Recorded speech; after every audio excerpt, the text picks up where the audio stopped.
नहीं, मेरा अभी मैं इससे पहले भी कहा कि मैं कोई टेक्निकल आदमी नहीं हूँ, मैं टेक्निकल आदमी नहीं हूँ,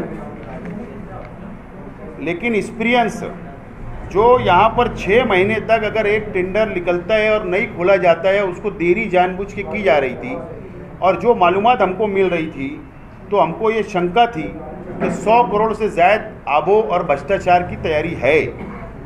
इसके लिए मैंने धड़ल्ले से ये बात बोला था। अब कमिश्नर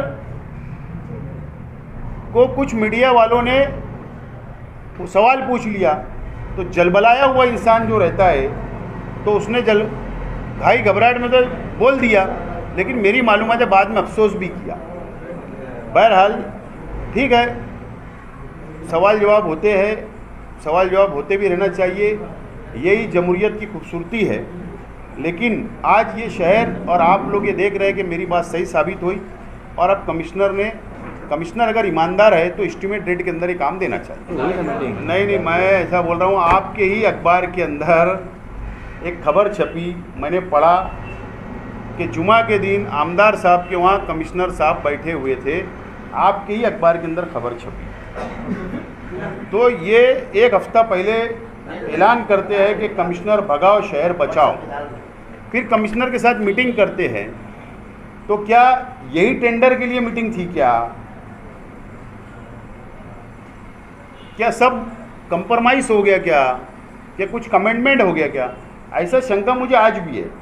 तो अब मध्य और बाह्य के दोनों आमदार महोदय ने, मंत्री महोदय ने ये स्पष्टीकरण करना चाहिए कि हमारा आशीर्वाद नहीं है, और अगर आशीर्वाद नहीं है तो फिर एस्टिमेट रेट में ये काम करना चाहिए, शहर का 110 करोड़ रुपया बचाना चाहिए। ये लोक प्रतिनिधि होने की हैसियत से दोनों शख्स की जवाबदारी है, और वो नहीं करेंगे। लेकिन हमारी अपनी पॉलिसी बिल्कुल साफ है कि अब ये रास्ते के ऊपर ये लड़ाई और कानूनी तौर पर भी लड़ी जाएंगी कि मालेगांव का प्रशासक ये शहर के लिए घातक है। बार बार बोलता हूं, आज दोबारा बोल रहा हूं, और मैंने ये तक कहा था कि करप्टेड आदमी है, इसके ऊपर एफआईआर हुई है, ये जेल जा चुका है। मुंबई हाई कोर्ट ने भी इस शख्स की जमानत रद्द की थी। इसके ऊपर 112 करोड़ का भ्रष्टाचार का आरोप है। वो शख्स को यहां लाकर बैठाया गया और ये भ्रष्टाचार कर रहा है, और पूरी कारपोरेशन का बैलेंस अकाउंट का पूरा बिगाड़ चुका है। और ये शहर को, इस शहर की आवाम को आने वाले दिनों के अंदर भुगतना पड़ेगा। इसका ऑर्डर होगा, ट्रांसफ़र होगी, चला जाएगा। ये जिम्मेदारी, अगर मैं एक सियासी पार्टी का शख्स नुमाइंदा हूँ, तो और भी सियासी पार्टी और भी लीडरान की जिम्मेदारी है, ऐसे भ्रष्टाचारी आदमी को शहर से हटाना चाहिए, उसकी इंक्वायरी करना चाहिए। ये मैं बार बार मुतालबा करते रहा और बोलता हूँ ये कि चोर आदमी है। ये मालेगांव म्युनिसिपल कॉरपोरेशन के खिलाफ में और मालेगांव म्युनिसिपल कॉरपोरेशन के टेंडर कमेटी के खिलाफ में और प्रशासक के खिलाफ में। आप लोग को पता है कि इसी जगह पर 2 से 3 मरतबा हम लोगों ने प्रेस कॉन्फ्रेंस लिया और मालेगांव शहर की आवाम के सामने और मीडिया के सामने और प्रशासन के सामने जो भ्रष्टाचार प्रशासक द्वारा और कॉरपोरेशन में जो चल रहा है, बार बार हमने आवाज़ उठाने का काम किया है। और अंडरग्राउंड ड्रेनेज, हुयारी गटर के संदर्भों में भी प्रेस कॉन्फ्रेंस ली गई, और उस वक्त भी हम लोगों ने जो मुद्दे थे, जो शक था, आशंका थी, हमने अव्वल दिन से ही शहर की आवाम के सामने, प्रशासन के सामने और आप लोगों के सामने बात को रखने का काम किया। मालेगांव शहर में 419 करोड़ रुपए की अंडरग्राउंड ड्रेनेज की सेंट्रल गवर्नमेंट से मंजूरी आई, और जीएसटी मिलाकर ये टेंडर 500 करोड़ रुपए में गया है। उसका टेंडर कॉल हुआ, पहला टेंडर कॉल हुआ, रीटेंडर हुआ और सेकंड टेंडर जो कॉल हुआ, तकरीबन ये 6 महीने से प्रोसीजर चल रही है मालेगांव महानगर पालिका में। लेकिन सेकंड टेंडर जब कॉल हुआ तो उसका सबमिशन की, टेंडर दाखिल करने की जो टाइम था वो 14 अगस्त था और उस वक्त तो 4 कंपनी ने टेंडर दाखिल किया 14 अगस्त को। अभी 3 महीना कंप्लीट हो जाएगा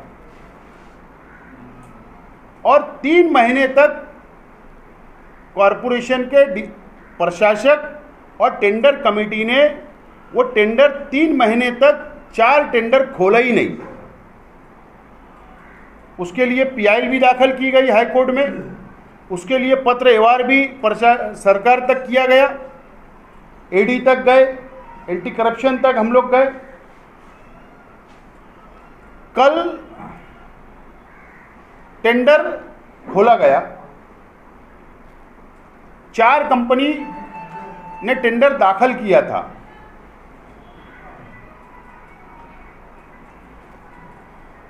एलोरा साइकार कंस्ट्रक्शन कंपनी जो औरंगाबाद की थी,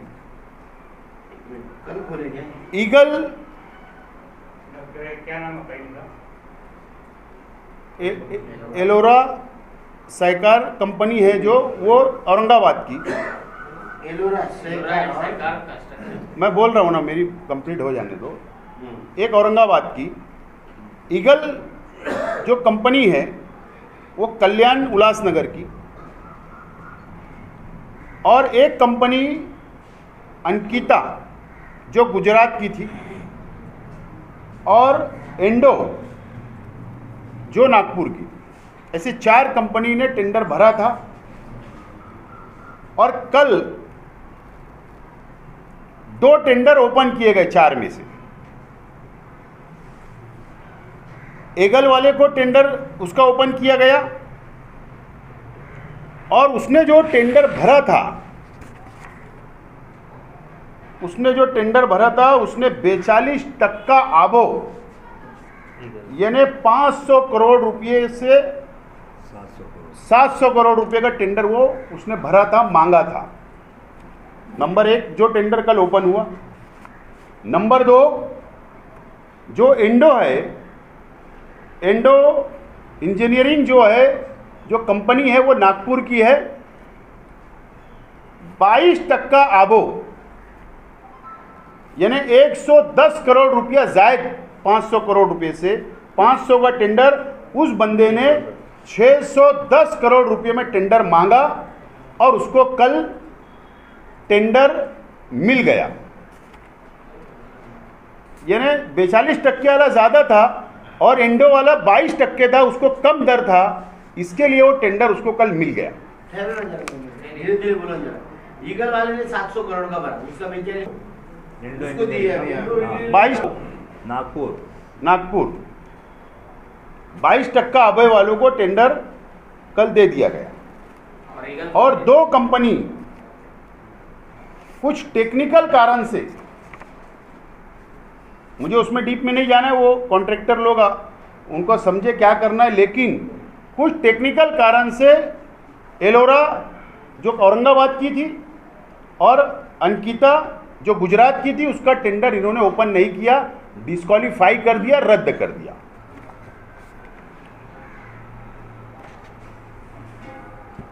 और ये जो कल जो टेंडर ओपन किए गए, अब मुझे बताओ, मैं इससे पहले भी प्रेस कॉन्फ्रेंस 2 मरतबा लिया, उस वक्त तो मैंने ये शहर के सामने, आप लोगों के सामने ये कहा था कि बहुत बड़ा भ्रष्टाचार करने का पूरा संयंत्र रचा जा चुका है। 110 करोड़ रुपया जायद का टेंडर कारपोरेशन मंजूर करने जा रही है, टेंडर ओपन हो चुका है। जो भी आपको नेगोशिएशन होगा, क्या होगा, ठीक है, 2% कम होगा, 4% कम होगा, बहरहाल 100 करोड़ का तो नुकसान जायद के अंदर टेंडर देगी और ये शहर का नुकसान होगा। नंबर 1। एंडो का कितने का है? मेरी ना लिंक टूट जा रही थोड़ा सी। नंबर 1। नंबर 2, 500 करोड़ में से मालेगांव महानगर पालिका का हिस्सा 150 करोड़ हम लोगों को पहले ही देना था जनरल फंड से। उसमें ना स्टेट गवर्नमेंट पैसा देने वाली थी, ना सेंट्रल गवर्नमेंट पैसा देगी। 500 में से 150 करोड़ कॉरपोरेशन का यानी आवाम का पैसे का हिस्सा पहले से ऐसी स्कीम थी। और 150 और अब ये आबो टेंडर दिया जा रहा है 110 का, यानी मतलब 260 करोड़ रुपया जनरल फंड से, मालेगांव महानगर पालिका से जनरल फंड से हमारा हिस्सा देना है। ये आबो जो टेंडर जाता है 100 करोड़ 110 करोड़ जो जायद मांगा गया है, ये स्कीम मंजूरी के वक्त में साफ तौर पर स्टेट गवर्नमेंट और सेंट्रल गवर्नमेंट बोलती है कि टेंडर आबो जाएगा तो स्थानिक स्वराज्य संस्था यानी जो एजेंसी है कॉरपोरेशन उसको अदा करना पड़ेगा, एक्स्ट्रा पैसा नहीं मिलता।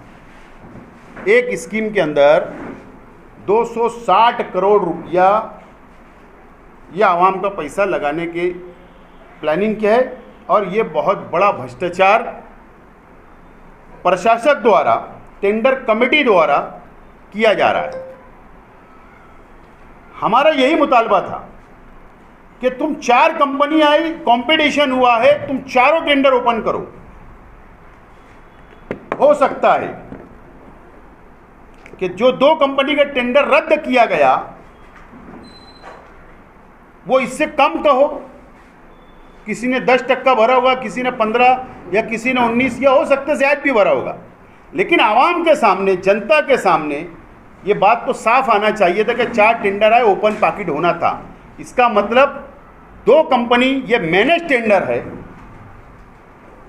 ये मैनेज टेंडर है, और उनको टेंडर ये 2 कंपनी को, इंडियो को देने के लिए पूरा संयंत्र रचा गया। और कमिश्नर की, प्रशासक की, टेंडर कमेटी की इतनी ताकत और हिम्मत नहीं है, जब तक उसको पॉलिटिकल संरक्षण आशीर्वाद नहीं होगा, ऐसी हिम्मत नहीं हो सकती। मुझे शक है, मैं इल्ज़ाम लगा रहा हूं कि मध्य और बाह्य के लोक प्रतिनिधि तो नहीं इसके अंदर इन्वॉल्व है, और इनका तो नहीं आशीर्वाद है, और नहीं तो ये दोनों लोक प्रतिनिधि मध्य और बाह्यों के, इन्होंने इसका खुलासा जनता के सामने करना चाहिए। और नहीं तो मेरे जैसा शख्स तो यही समझेगा कि इनके आशीर्वाद से यह भ्रष्टाचार हो रहा है।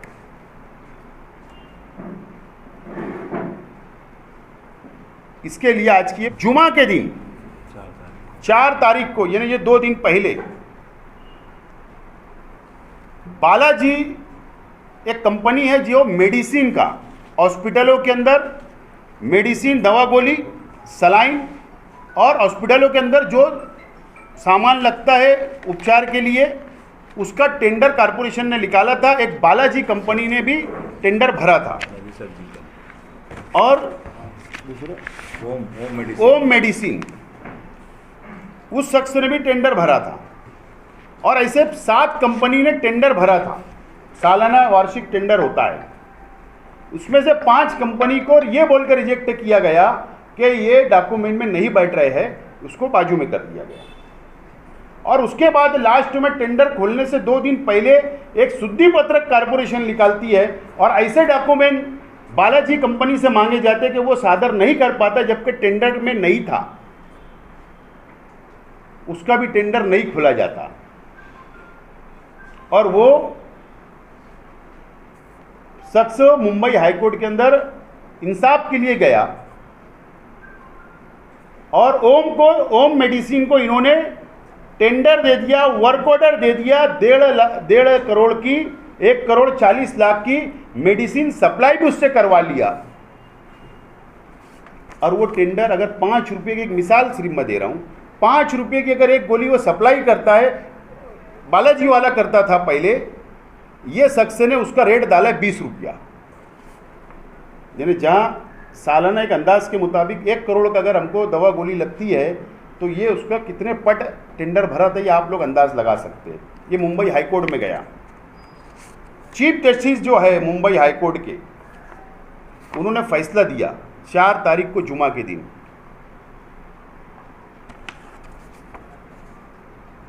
देवेंद्र कुमार चीफ जस्टिस है, डबल बेंच था, आरिफ एस डॉक्टर, ये 2 जज बैठे हुए थे। उन्होंने फैसला सुनाया कि अगर ओम वाले का तुमने टेंडर भी दे दिया, वर्क ऑर्डर भी दे दिया, माल भी उसने सप्लाई कर दिया, तो तुम बालाजी का टेंडर ओपन करो, ऐसा ऑर्डर दिया।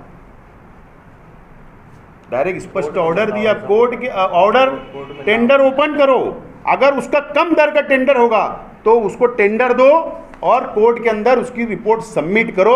ऐसा बिल्कुल साफ तौर पर ये कमिश्नर प्रशासक के मुंह पर यह हाईकोर्ट का तमाचा है। ये चोरी पकड़े जा रही है, भ्रष्टाचारी पकड़े जा रही है। ये भी एक भ्रष्टाचार सामने आया और ये साबित हो गया। इसी तरीके से दलित वस्ती स्कीम से कई करोड़ों रुपए के काम 6 महीना पहले टेंडर सबमिशन होते हैं, सिर्फ 3 पाकिट नहीं आते, मैनेज नहीं होता, कंपटीशन हो जाता है, तो वो टेंडर 6 महीने नहीं खोले गए। दलित वस्ती का कायदा कितना सख्त है, उसके बाद भी टेंडर नहीं खोले गए और वो कंप्रोमाइज़ नहीं हो पाए। ठेकेदारों को दम दिया गया, वापस ले, नहीं लिया गया तो आखिर में वो टेंडर भी रीटेंडर कर दिया गया। ऐसे मैंने कई मिसालें मैं आपको दे सकता हूँ। ये भ्रष्टाचारी कमिश्नर को यहाँ से उसकी इंक्वायरी होना चाहिए, टेंडर कमेटी की इंक्वायरी होना चाहिए। वो टेक्निकल बात है, वो ठेकेदार कॉन्ट्रैक्टर वो लड़े, लेकिन हम जैसे सादा जो हमको दिख रहा है कि 4 टेंडर आए, अगर खुलते तो हो सकता कि कारपोरेशन का फ़ायदा होता, शहर के आवाम के पैसे का नुकसान नहीं होता, बैतुल माल की हिफाजत होती। लेकिन अगर बैतुल माल की हिफाजत का नारा देने वाले ही अगर अपने घर के ऊपर कमिश्नर को बैठाकर अगर उससे मीटिंग करने लगेंगे और प्रेस में जलसों के अंदर ये कहेंगे कि कमिश्नर भगाओ शहर बचाओ का जो नारा देते, क्या आप इसके ऊपर वो मुंह खोलेंगे? क्या कमिश्नर को भगाना और शहर बचाने की बात करने वाले क्या रास्ते पे आएंगे? ये सवाल अभी शहर की आवाम के सामने है।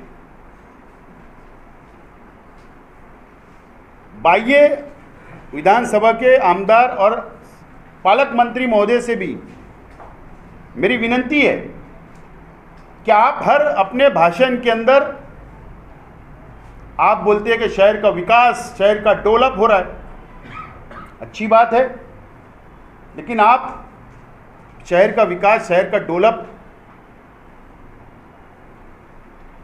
का नारा तो बहुत लगा रहे हैं, लेकिन भ्रष्टाचार के ऊपर आप क्यों नहीं बोल रहे हो? मेरी विनती है मंत्री महोदय से कि ये 110 करोड़ रुपया जायद का टेंडर को रद्द कराओ, नया टेंडर निकालो। जब मानेंगे आपकी भी नीयत साफ है, और नहीं तो हम भी मानेंगे कि आपके आशीर्वाद से ये हो रहा है, ऐसा मुझे शंका है, ऐसा मेरा इल्ज़ाम है। और मैं इस प्रकरण के अंदर मैं लोक आयुक्त तक गया हूँ, हाईकोर्ट में पीआईएल दाखिल है असलम अंसारी साहब की, ईडी के अंदर मैंने कंप्लेंट किया हूँ, एंटी करप्शन में किया हूँ। ये लड़ाई तो मैं लड़ूंगा। अभी सब डॉक्यूमेंट हम कॉरपोरेशन से मांग रहे हैं, क्या क्या इन्होंने किस बुनियाद पे सब कर रहे हैं भ्रष्टाचार। पेपर हाथ में आने के बाद तो मैं लड़ाई लड़ूंगा, लेकिन ज़रूर अब ये लड़ाई रास्ते पर, सड़क पर, आंदोलन के माध्यम से भी होंगी, और ये लड़ाई हम आखिरी तक लड़ते रहेंगे, ये शहर के विकास के लिए, शहर के डेवलप के लिए। हमारे देश को आज़ाद होने के लिए 75 वर्ष हो गए। अंग्रेज़ों ने हमें गुलाम बना के रखा था, लेकिन हमारे बुजुर्गों ने, हमारे नेताओं ने, सभी धर्म, सभी समाज के नेताओं ने इस देश को आज़ादी दिलाई। लेकिन प्रशासक द्वारा ये शहर के अंदर, मध्य भाग के अंदर खास तौर पर जो पॉलिटिकल पार्टियां हैं, ये कमिश्नर की मुखबरी करते हैं। ये कमिश्नर के खबरी है, जैसे अंग्रेजों के भी खबरी हुआ करते थे, ये कमिश्नर के खबरी है, और ये शहर को कमिश्नर के पास गुलाम बनाना चाहते हैं। लेकिन हम ऐसे होने नहीं देंगे। किसी को 5 करोड़ का बजट, किसी को 1 करोड़ का, किसी को 50 लाख का बजट देकर जो कमिश्नर अपने कब्जे में करता है। लेकिन ये शहर का, मैंने कहा था इससे पहले भी कि 500 से 700 करोड़ का इसने लॉस कर चुका है, खड्डे में डाल चुका है। और मैं इस बात पे आज भी कायम हूँ। और मेरा चैलेंज है कि हम तो यहाँ पर बैठे हुए कोई इंजीनियर नहीं है, टेक्निकल नहीं है, लेकिन एक्सपीरियंस है, समझता है, कारपोरेशन समझती है। इसके लिए कमिश्नर को चैलेंज है कि तेरे सब इंजीनियर को लेकर टेक्निकल बैठ और तेरे जितने ऑडिटर होंगे, अकाउंटेंट होंगे, सबको सामने लेकर बैठ। न तो हम ये शहर के अंदर साबित करेंगे कि तू जब से आया है ये शहर को तूने 500 से 700 करोड़ रुपए में तूने खड्डे में डाला है, शहर का नुकसान किया है। और नहीं तो तू ये पद से राजीनामा देना, और नहीं तो मैं आज बोलता हूँ दावे के साथ, न तो मैं सियासत से राजीनामा दे दूंगा, न तो जितने इंजीनियर बैठेंगे उन्होंने राजीनामा देना और नौकरी छोड़ के घर जाना। लेकिन ये शहर को हम बर्बाद होता नहीं देख सकते। इसके लिए हम ये आवाज़ उठा रहे और आवाज़ उठाते रहेंगे। इसलिए आज की